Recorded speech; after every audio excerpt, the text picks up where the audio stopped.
कुछ देर मुझ गरीब की महफिल में बैठकर याराने खुश कलाम कोई बात कीजिए। मैं वासिफ साहब किबला का नौकर हूँ।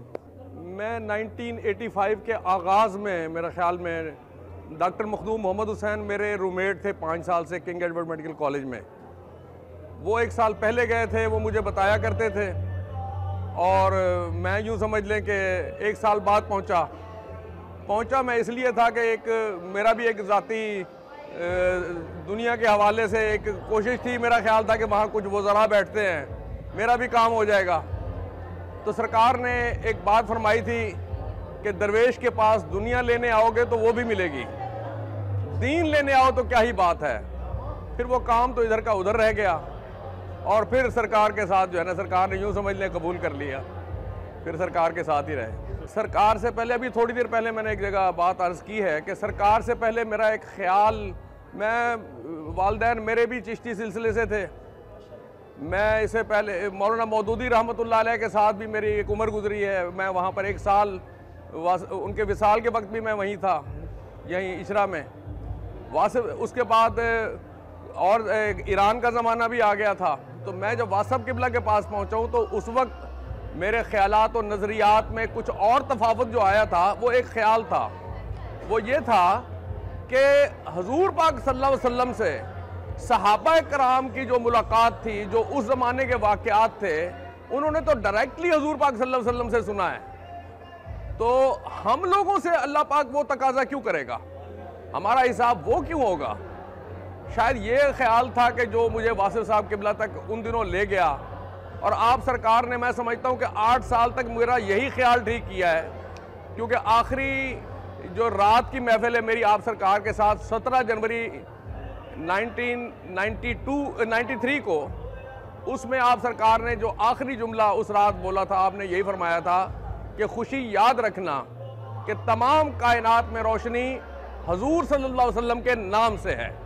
यानी वो जो मेरा ख्याल था, वो मेरा ख्याल है कि सरकार ने मुझे 8 साल तक वही समझाया है, समझे ना। वो सबको अलग-अलग समझा रहे होते थे, मुझे शायद यूं समझाया था। एक वासिफ साहब किबला का शेर जो है ना, वासिफ साहब ने अपने विसाल के बाद मुझसे सुना था, जो मैंने शब चराग से पढ़ा हुआ नहीं था।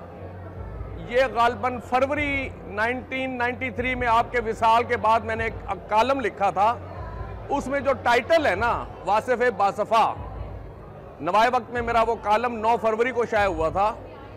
और वो सरकार ने खुद ख्वाब में आके मुझसे पूछा था कि खुशी वासिफ बासफा कहाँ लिखा है। तो मैंने ख्वाब में ही अर्ज किया, मैंने कहा जी वो तो शब चराग में लिखा है। आप सरकार ने पूछा, बस ख्वाब खत्म हुआ। सुबह जब मैं उठा तो मैंने कहा मैंने तो शब चराग पढ़ी नहीं, मैंने ये शेर ही नहीं पढ़ा। तब मैंने जब वो शेर देखा तो उसमें शब चराग में ये शेर मौजूद था कि मेरा नाम वासिफ बासफा, मेरा पीर सैयद मुर्तज़ा, मेरा विर्द अहमद मुजतबा, मैं सदाबहार की बात हूँ, मैं खबर के दाम का दाम हूँ, मैं खिरत कदे का इमाम हूँ। तो इसलिए मैं आप सरकार को इमाम वासिफ बासफा ही कहता हूँ। आप सरकार सब अब आपसे यही दरख्वास्त करता हूँ कि आप सरकार की इमामत को माने और उस हवाले से जो है ना हम यहाँ पर हाजिर हैं। मैं फिर वही 17 जनवरी वाली, वैसे तो मैं 8 साल तक अल्हम्दुलिल्लाह मैं साथ रहा हूँ। डॉक्टर आसिफ साहब भी थे, बड़े बड़े लोग थे। मखदूम साहब 1985 में रहीम यार खान चले गए थे। फिर उसके बाद अल्हम्दुलिल्लाह मुझे तो आपने ये हुक्म दिया कि रहीम यार खान ऐसे छोड़ दो जैसे हमने खुशाब छोड़ दिया था, अल्हम्दुलिल्लाह। और फिर जिस घर में मैं रहता हूँ वो घर भी सरकार ही इनायत करके गए थे। यूँ तफसीलात में मैंने क्या जाना, लेकिन आप सरकार ने जो आखिरी पैगाम मैं पहुँचा सकता हूँ वो यही है कि आप सरकार ने राज तकरीबन मुझे मैं बैत हूँ अल्हम्दुलिल्लाह। मैं 1987 में आप हुजूर वासिफ बासफा सरकार का बैत हुआ था, जब आपने ये रात को महफिल में ये फरमाया था कि आज के बाद मेरी महफिल में कोई गैर महरम नहीं आएगा, या तो अपने मुर्शिद से इजाज़त लेकर आओ या फिर मेरी बैत करके आओ। उस रोज़ इशफाक साहब भी मौजूद थे, बानो कुर्सिया साहबा भी मौजूद थी। वो उनका आखिरी रोज़ था और अगले रोज़ मैं जाके बैत हो गया था।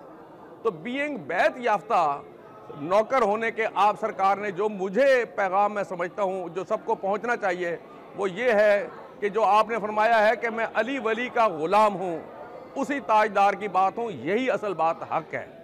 यही पैगाम आप सरकार ने मुझे 17 जनवरी की रात को मेरे आखिरी अपने इरशाद से पहले जो समझाया था वो यही था।